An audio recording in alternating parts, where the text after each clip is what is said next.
Hello there, and a very special welcome to you, wherever you are in the world, and whatever the hour is on your clock.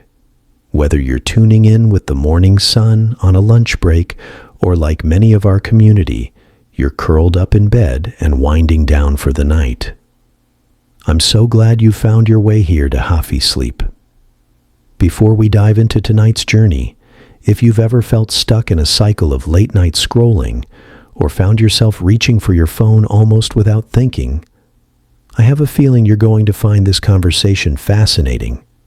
So if you're new here, consider hitting that subscribe button and ringing the bell. You're going to want to catch every part of this story, and having Happy Sleep in your subscription feed is like a little reminder to be kind to your mind. Now, I have a quick question for you, and honestly, I read every single comment, so please tell me down below. Where are you watching from right now, and what time is it? Are you in Tokyo with the city lights twinkling outside? Or in London with a cup of tea? Maybe you're in New York, fighting off the urge to check one more notification before you finally close your eyes. Let me know. I love knowing we're all connecting on this topic from every corner of the globe, because the story we're starting tonight is all about the invisible force that keeps you clicking, scrolling, and craving, the very same chemical that can make it so hard to quiet your mind and drift into a peaceful sleep. We are going on a deep dive into the world of dopamine. This isn't just a science lesson. It's a backstage pass to understanding why you do what you do. We'll uncover how a single molecule, discovered almost by accident, learned to control our lives. And more importantly, we'll learn how to gently take that control back for a calmer, more focused, and more restful you. So, get comfortable, dim the lights if you can, and let's begin. Have you ever wondered about that little flicker of excitement when your phone dings with a new notification? That sudden, irresistible urge to check it, even if you're in the middle of a conversation? Or what about the deep, almost primal satisfaction of biting into a piece of chocolate, or the warm glow you feel when someone likes your post on social media? That feeling of, yes, that tiny electric spark of something good is happening. Now, contrast that with the heavy, gray feeling of boredom, staring at a blank page, knowing you have to start a difficult project. The drudgery of doing the laundry when you'd rather be watching a movie. The sheer, monumental effort it sometimes takes to just go for a run, or to choose a salad over a burger. What if I told you that both of these extremes, the magnetic pull of pleasure and the stubborn resistance to effort, are largely orchestrated by a single, incredibly powerful chemical inside your brain? A molecule so ancient, so fundamental to our existence, that it literally shaped the course of human evolution. It's a chemical that can drive you to write a symphony, scale a mountain, or fall in love. But, and here's the twist, it can also lock you into a cycle of scrolling, snacking, and seeking the next quick fix, leaving you feeling drained and dissatisfied. This chemical is called dopamine. And for something so tiny, it has an enormous amount of control over our lives. Most of us are like puppets on its invisible strings, dancing to a tune we don't even know is playing. We chase the things it tells us to chase, and we avoid the things it tells us to avoid, often without a second thought. We think we're in the driver's seat, making rational choices. But more often than not, we're just passengers in a vehicle being steered by a very persuasive, very ancient biological mechanism. But what if you could learn the language of this chemical? What if you could understand its whispers and its shouts, its tricks and its truths? What if you could, for the first time, see the strings And once you see them, what if you could learn to pull them yourself? That's our journey together. We are going to embark on a deep, fascinating, and I hope, life-changing exploration of dopamine. We're going to leave no stone left unturned. We will meet the brilliant minds who discovered it, almost by accident. We will dive into the very wiring of your brain to see how this molecule works its magic.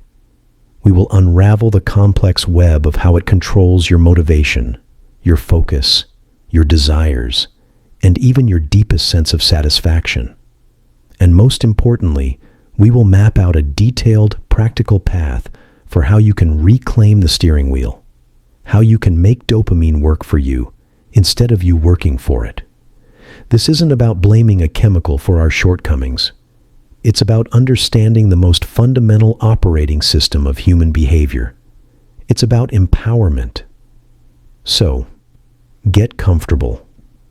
Let's dim the lights on the stage of your everyday life and turn the spotlight onto the master puppeteer itself. Let's meet dopamine. Our story begins not in a sleek, modern lab, but in the early 20th century, a time of great discovery in medicine and chemistry.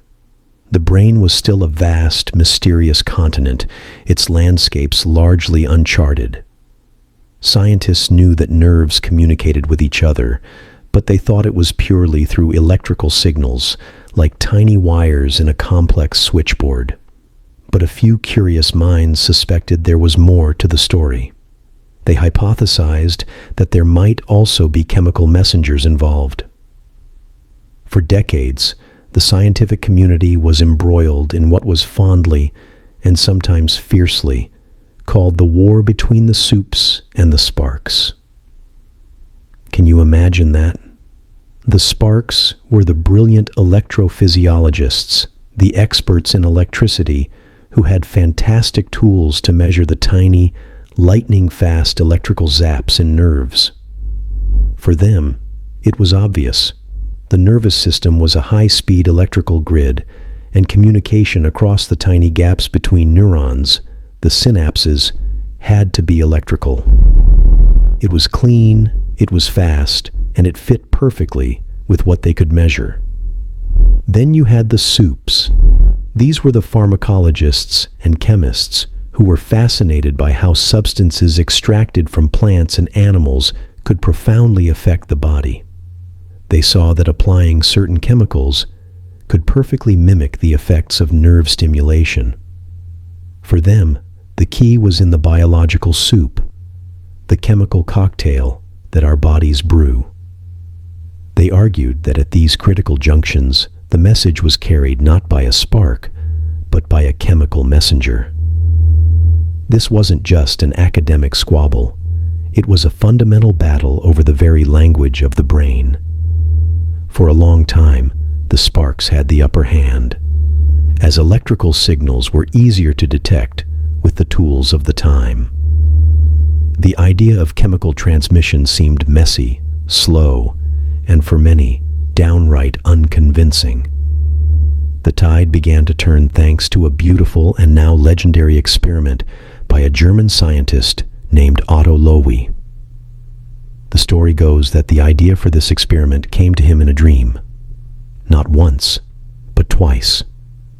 The first time, he woke up, scribbled it down on a piece of paper, and fell back asleep. In the morning, he found he couldn't read his own handwriting.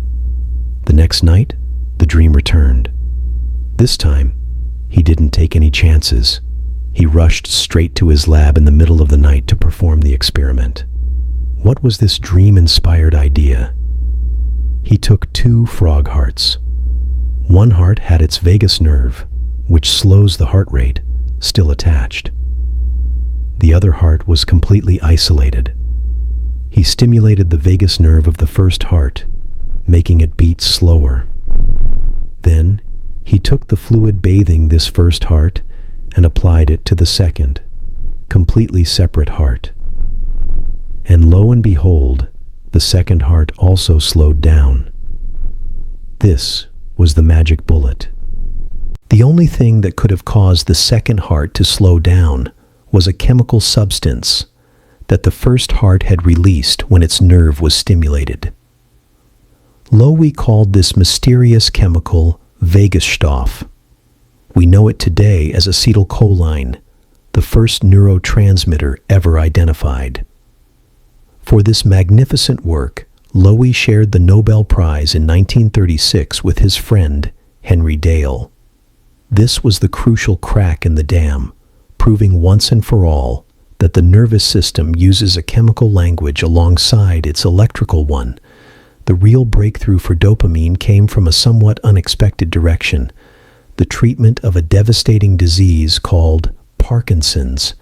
You might be familiar with its symptoms: a persistent tremor, stiff muscles, a shuffling walk, and a tragic loss of control over one's own body.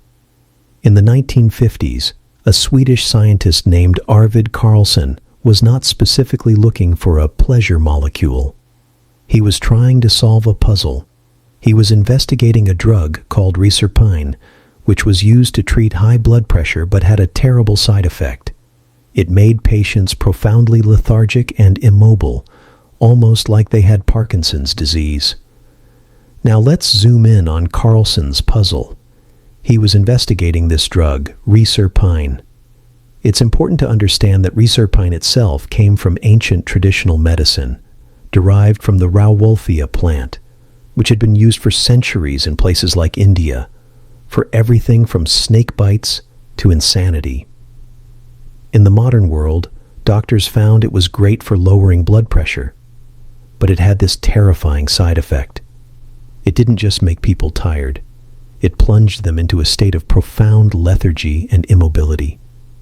They became frozen, not just physically, but seemingly mentally as well, displaying a kind of chemical catalepsy. It was as if the very will to move had been sucked out of them. Watching this, Carlsson didn't just see a side effect. He saw a profound clue. His brilliant flash of insight was to connect this drug-induced state to the symptoms of Parkinson's disease.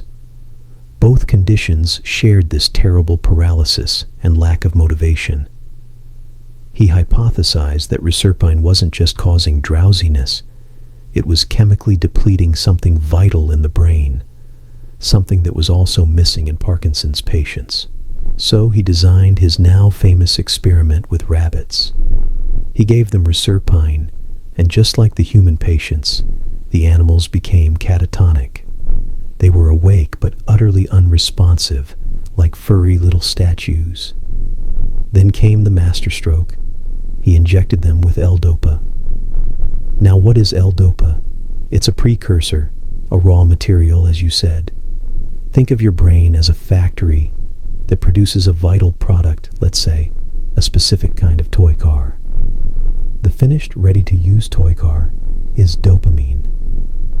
L-Dopa is like the almost complete kit for that car. It has the wheels and the body already assembled. It just needs one quick, easy step to become the final product. The brain's factory is very efficient at taking the L-Dopa kit and snapping on the final part, turning it into the fully functional dopamine car. At the time, dopamine itself was known to scientists, but it was considered just an unimportant intermediate step, a mere way station in the production line for other chemicals like adrenaline. It was seen as the unfinished piece of lumber, not the beautiful finished chair.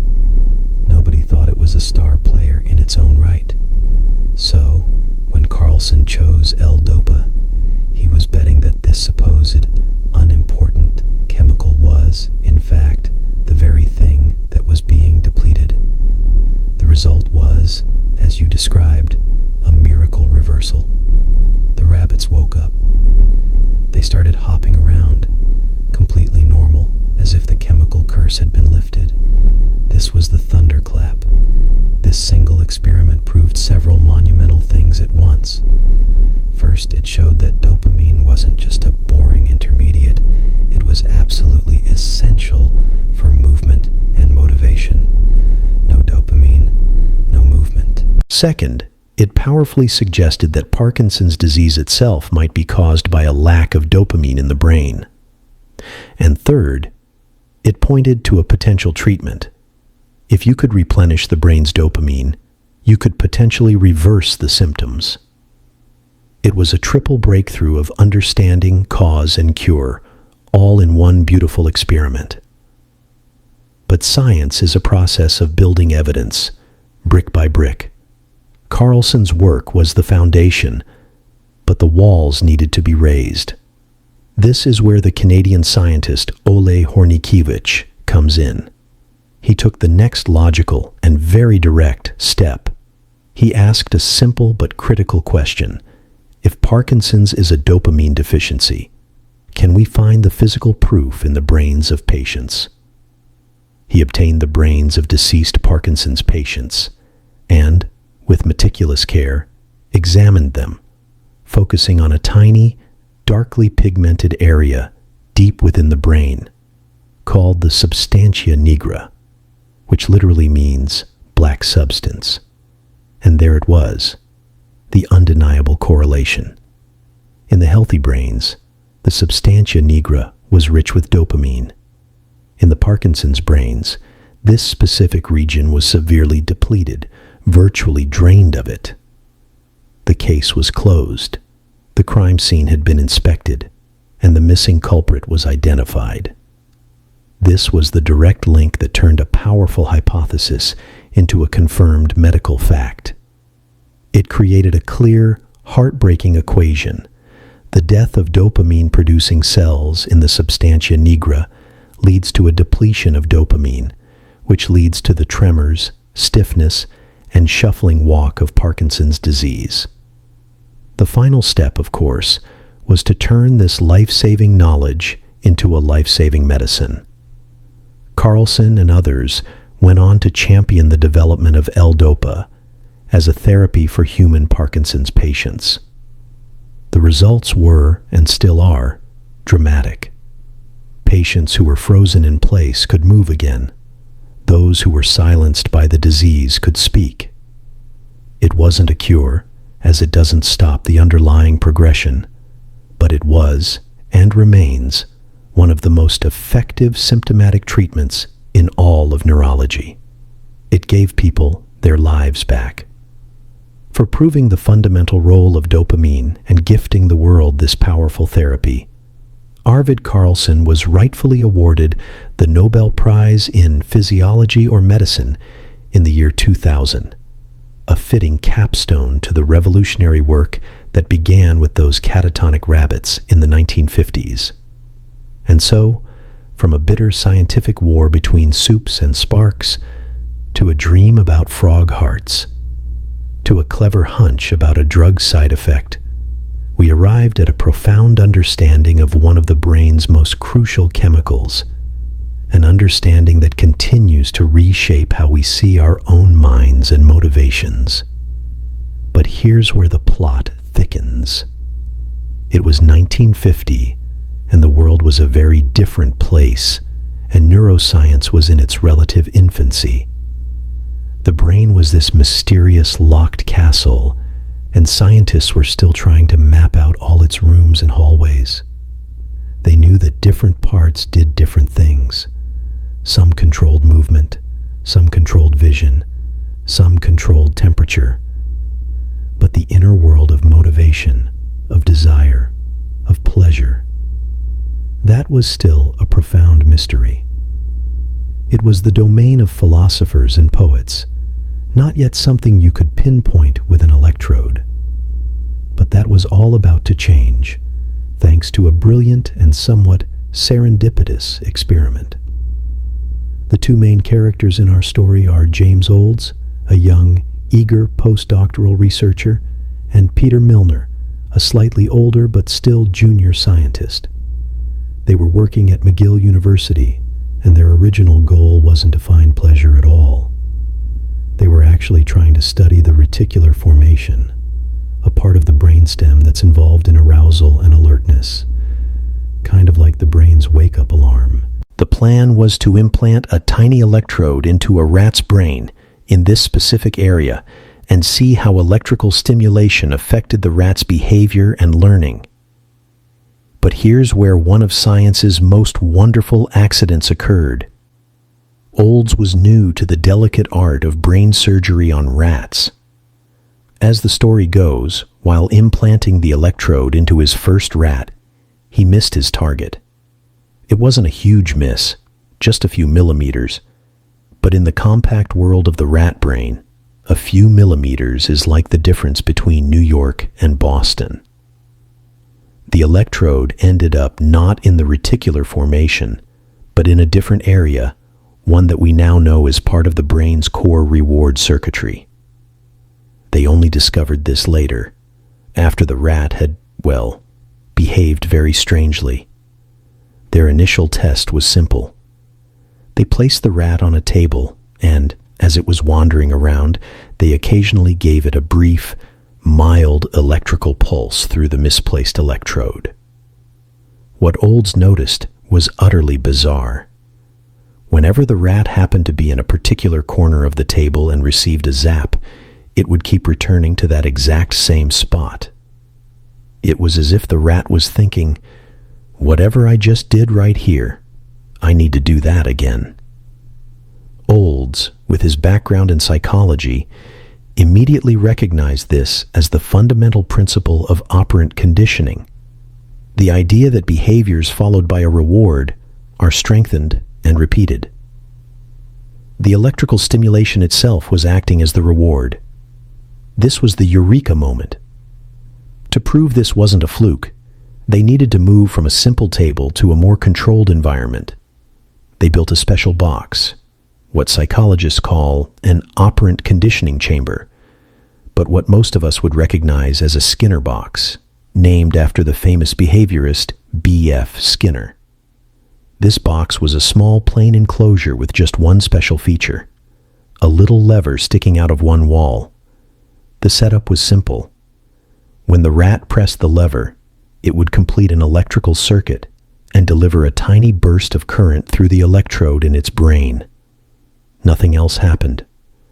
No food pellet fell, no water dripped, no light flashed. Just a silent, internal pulse.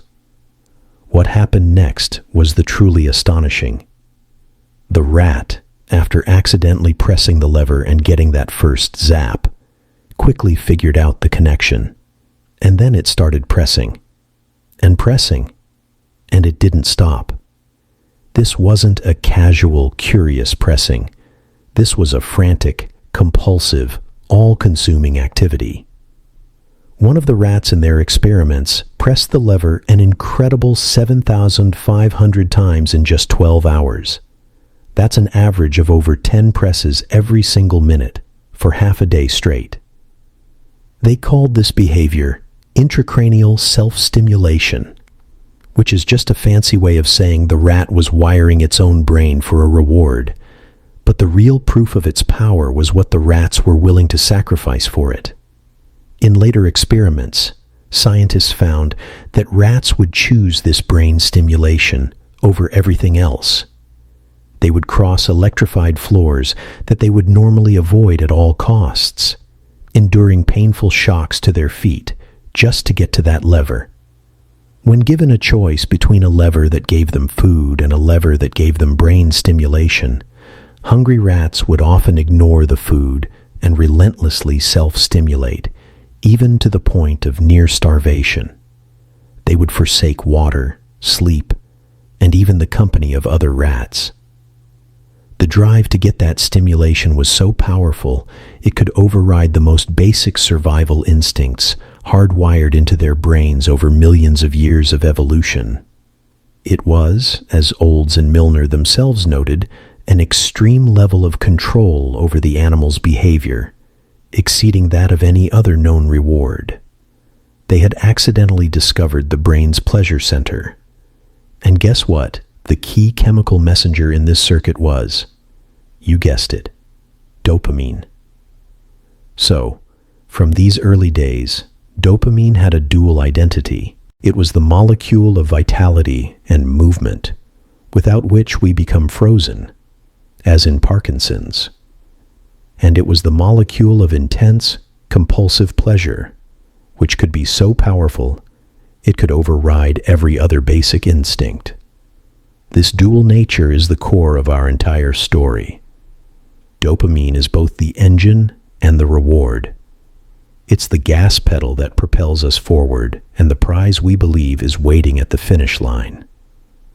To understand how it controls our lives, we need to move from the history books and into the very architecture of your mind. We need to get to know the brain itself. Imagine your brain as a sprawling, ancient city.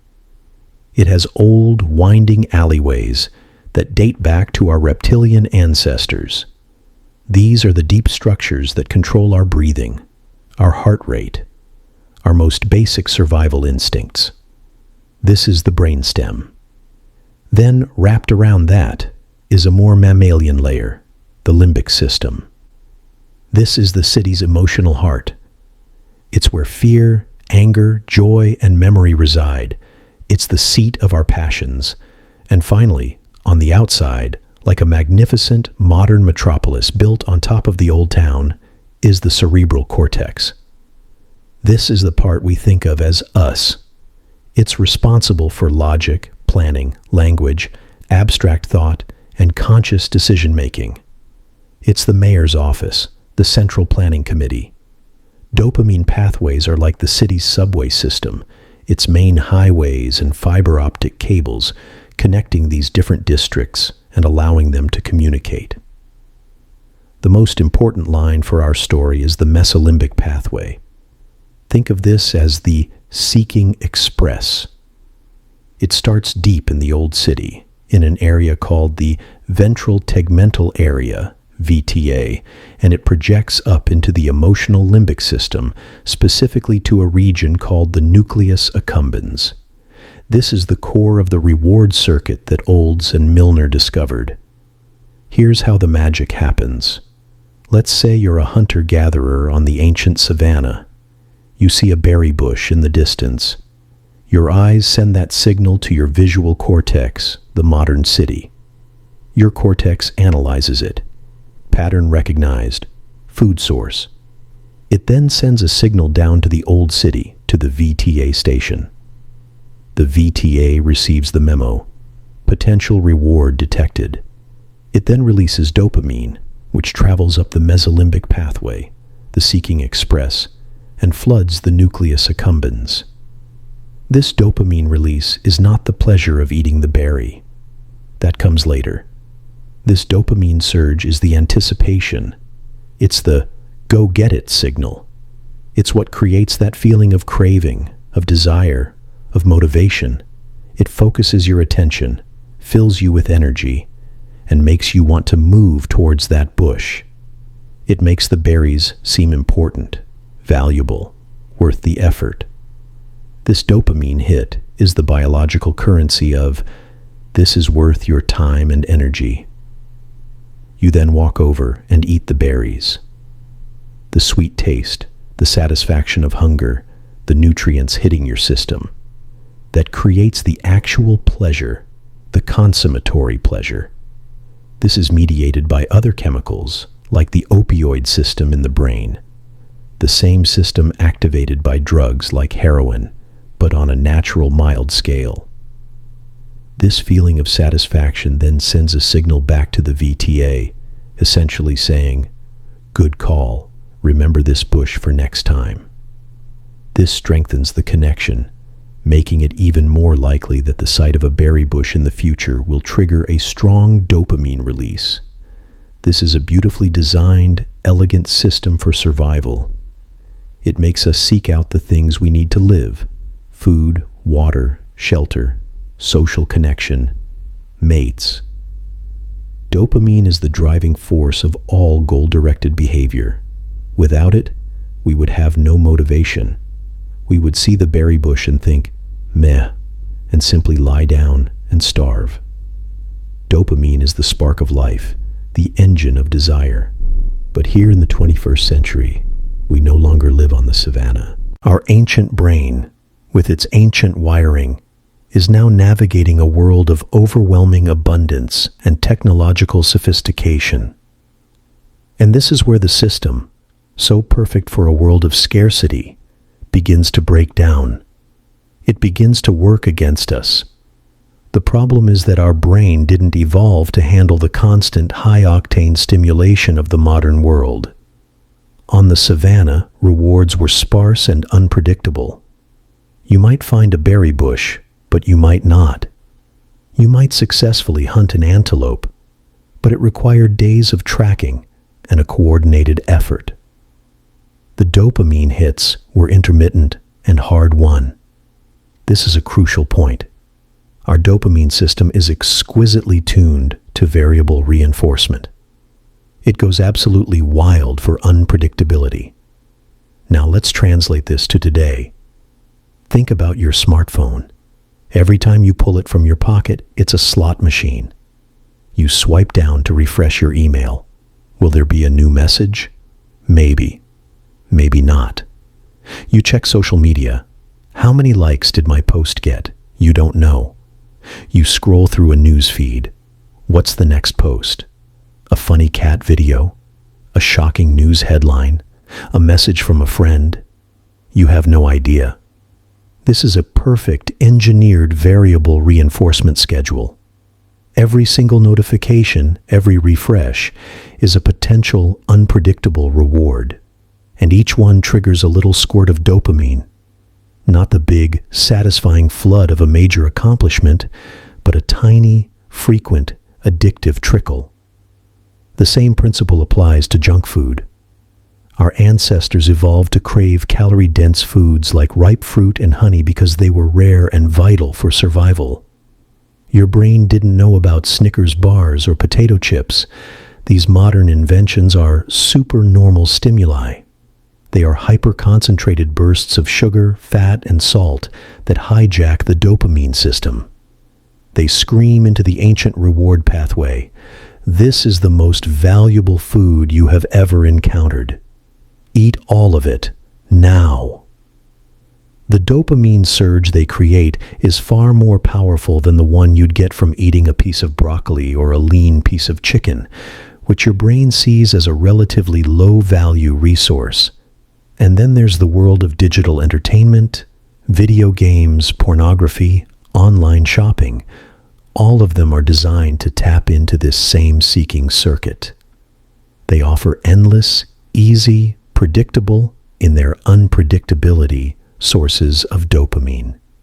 They are like putting a high-pressure fire hose of dopamine into a system that was designed for a slow, steady drip feed. This constant bombardment has several profound consequences, which explain why so many of us feel a sense of low-grade anxiety, dissatisfaction, and a lack of motivation for the things that truly matter. The first consequence is dopamine dilution.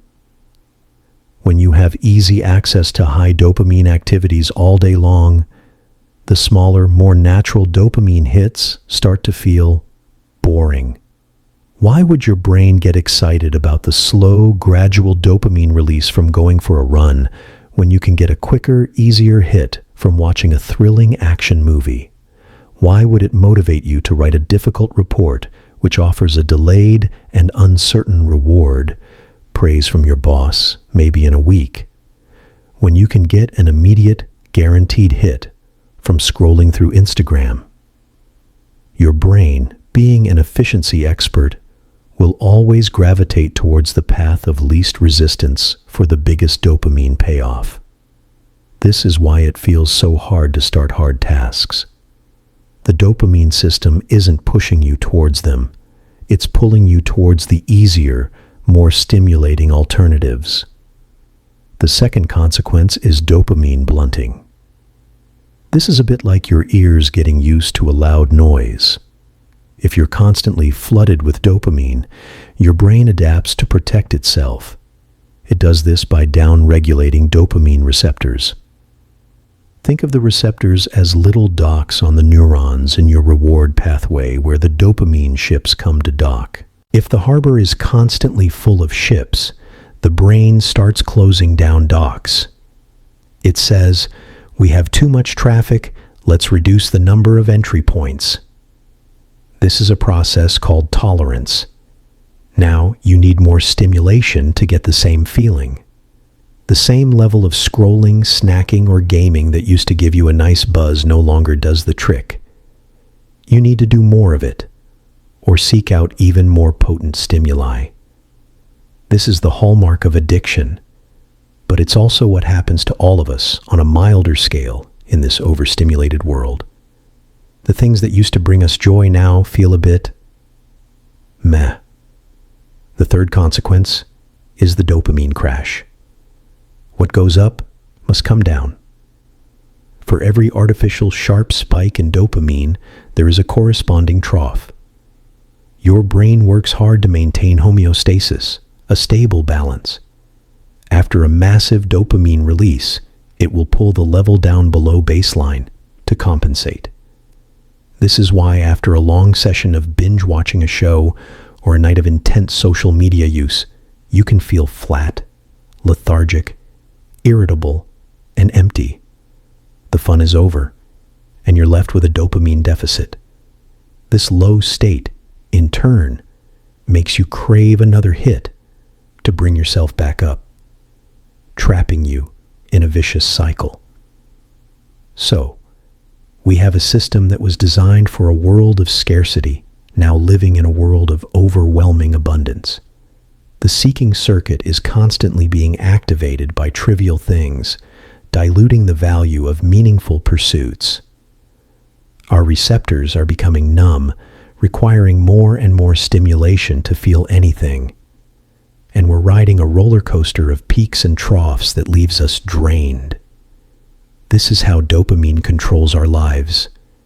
It's not a conscious master giving us orders. It's a subconscious current, pulling our attention, our time, and our energy towards whatever promises the easiest, quickest reward. We think we're choosing to check our phone, but we're really just responding to a deep biological pull. We think we're lacking willpower when we can't start a project, but the truth is, our motivational engine is pointed in another direction, towards a more immediately rewarding stimulus. We become reactive instead of proactive. Our lives become a series of responses to external triggers, pings, dings, and notifications, rather than a journey towards internally chosen goals.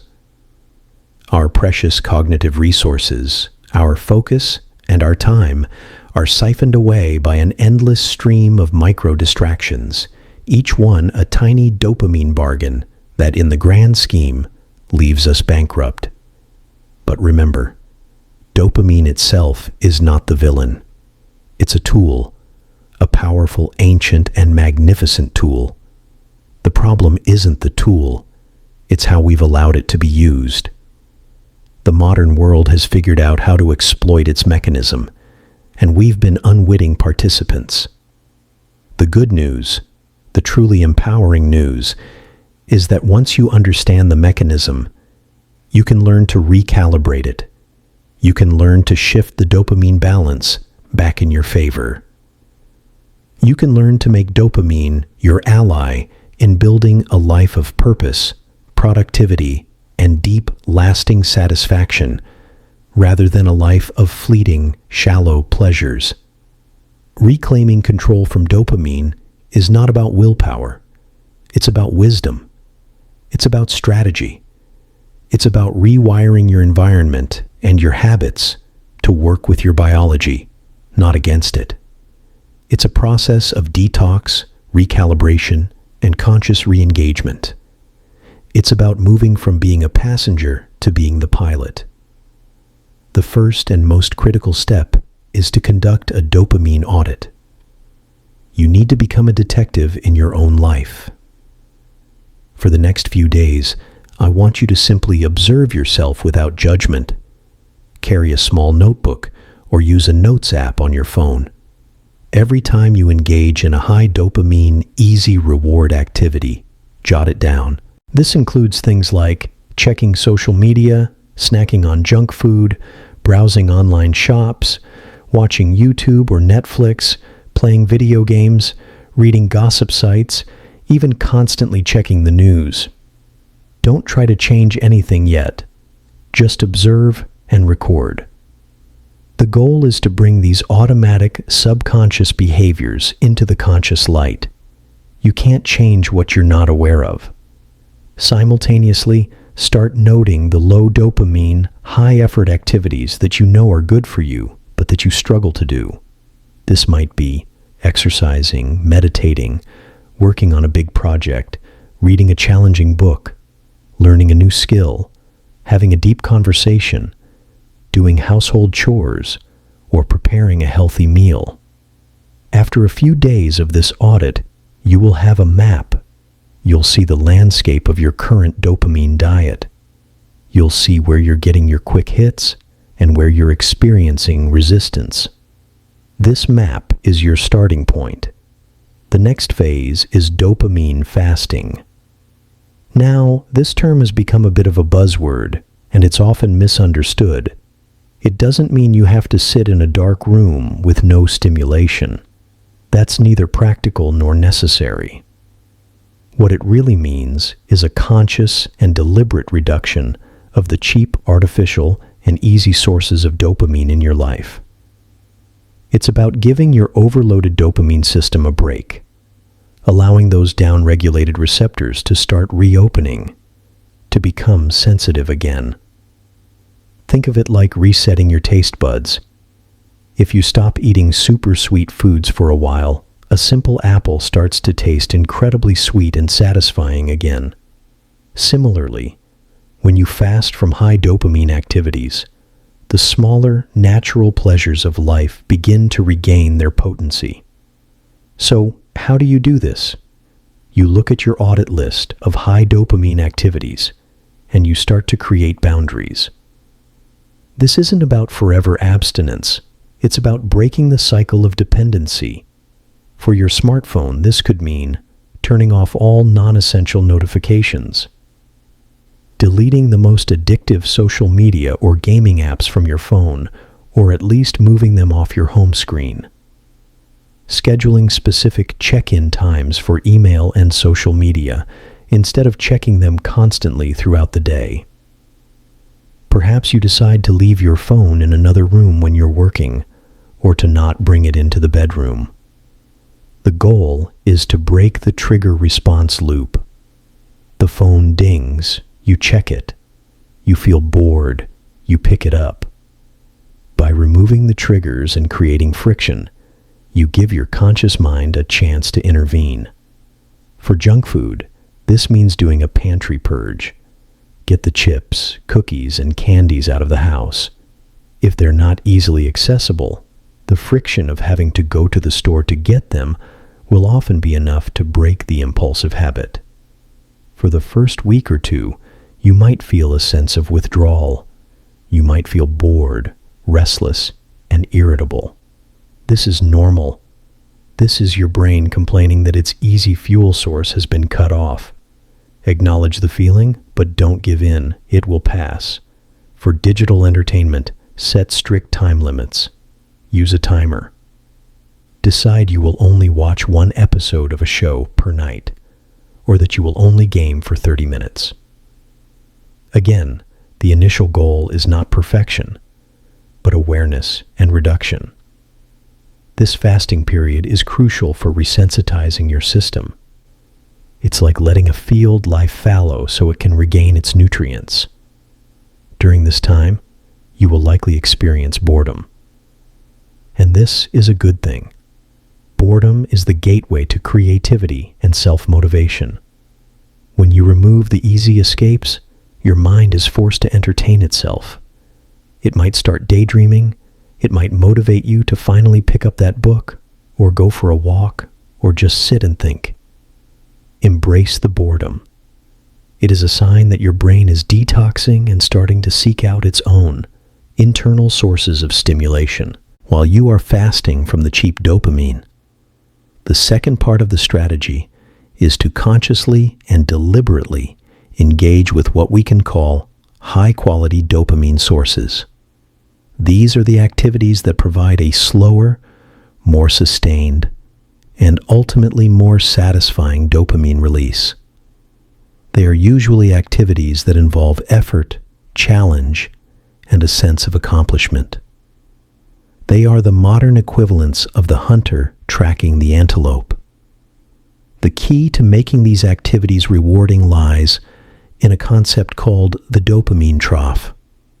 Remember, the big spike of dopamine comes from the anticipation of a reward, not necessarily the reward itself. The journey is often more dopaminergic than the destination. So, the trick is to learn how to manufacture anticipation for the things that are good for you. The most powerful tool for this is goal setting and milestone creation. A huge, vague goal like get fit or write a novel is not dopaminergic. It's too far away, too abstract. Your brain can't latch onto it. But if you break it down into tiny, concrete, achievable steps, each step becomes a potential dopamine-releasing event. Let's take get fit. Instead of that vague notion, you set a goal. I will run a 5K in 3 months. That's specific. Now, you break it down. You get a training plan. Week 1, day 1. Run for 1 minute, walk for 2 minutes, repeat 5 times. When you complete that workout, you have achieved a concrete milestone. Your brain recognizes the completion of a goal. It releases a small, healthy dose of dopamine. It says, "Good job. You are on the path to the bigger reward." This feeling of accomplishment is the high-quality dopamine hit. It's earned, it's tied to effort, and it builds momentum. The same applies to work. If you have a big report to write, don't just put "write report" on your to-do list. That's daunting. Break it down. Step 1, gather all relevant data. Step 2, create a rough outline. Step 3, write the introduction.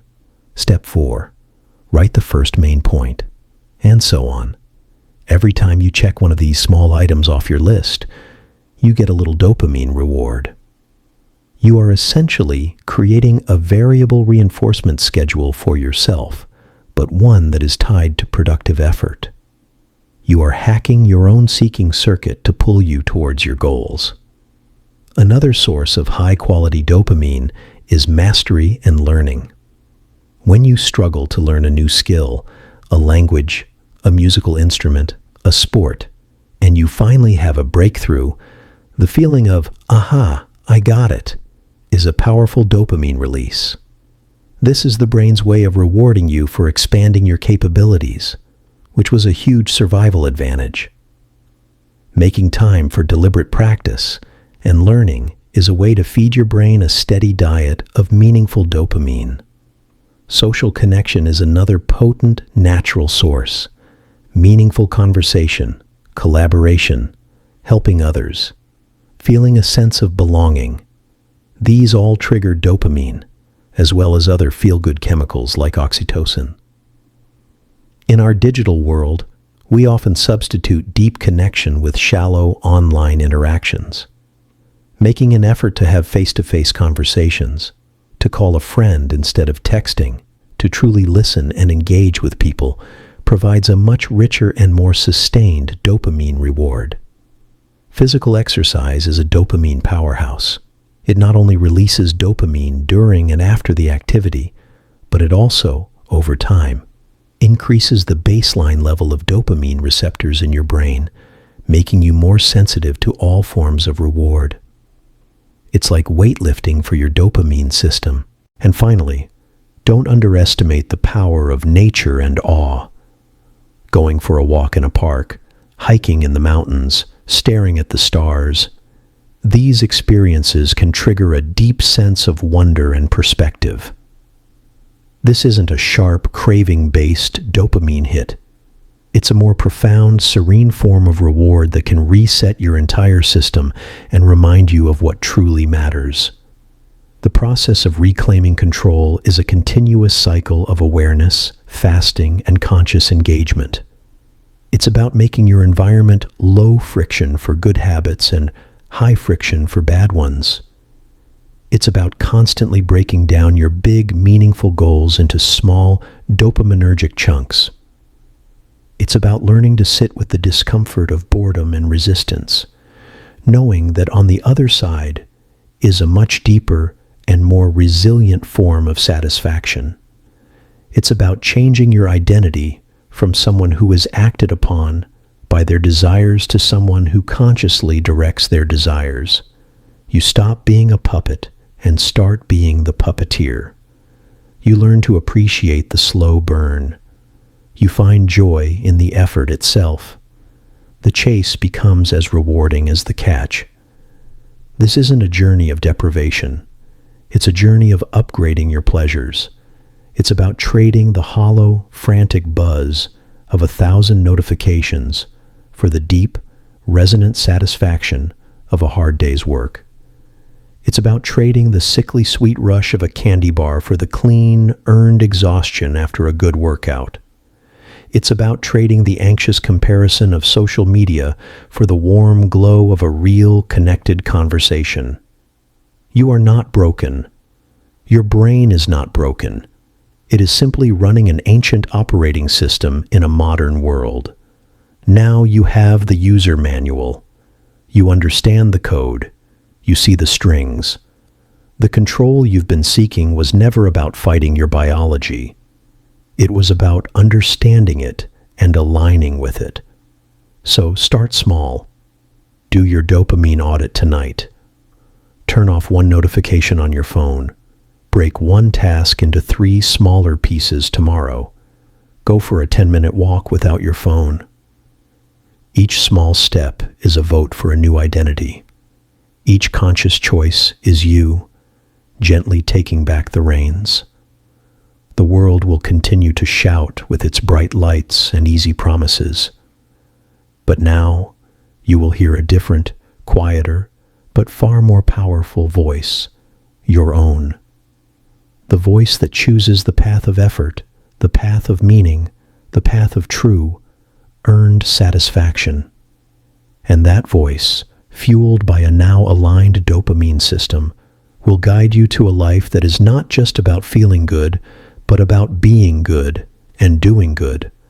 A life that is truly, deeply your own. And so, there you have it. The incredible story of this tiny, powerful chemical, from the frozen rabbits and the endlessly pressing rats to the very screen you're looking at right now. Dopamine isn't a villain.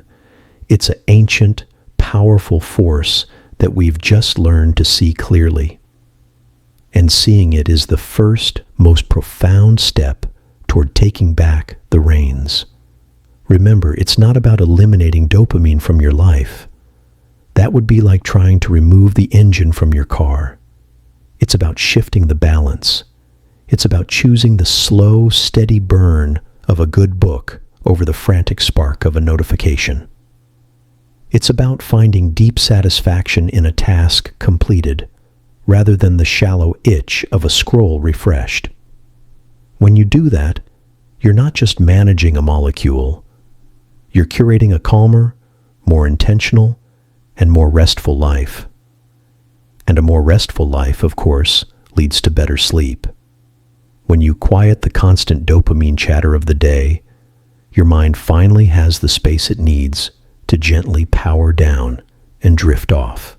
Think of this understanding as the ultimate nightcap for your brain. Now, this conversation is far from over. The real magic happens with all of you.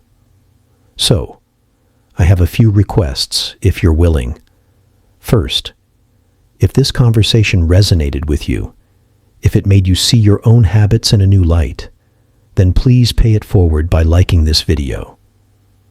It tells the algorithm that this is meaningful content, helping us reach more people who need this piece. Second, if you haven't already, please subscribe to Happy Sleep. Consider us your quiet corner of the internet, a dedicated space for understanding your mind, so you can give it the rest it deserves. We're just getting started on this journey together, and I'd be honored to have you along. And finally, the most important part, you. I truly want to hear from you. So down in the comments, tell me one small change you're going to make this week to be more mindful of your dopamine. Maybe it's charging your phone outside the bedroom. Maybe it's a 10-minute walk without any devices. Or maybe it's simply noticing that urge to scroll and taking one deep breath instead. Share your pledge, your struggles, your questions. Let's learn from each other and build a community of peaceful minds. From myself and everyone here at Happy Sleep, thank you for spending your precious time with us tonight. Thank you for choosing to understand yourself a little better. Now, as you go, or as you settle in to sleep, carry this new awareness with you. Be gentle with your brilliant, seeking brain. Turn off the lights, close your eyes, and know that you are in control. Good night.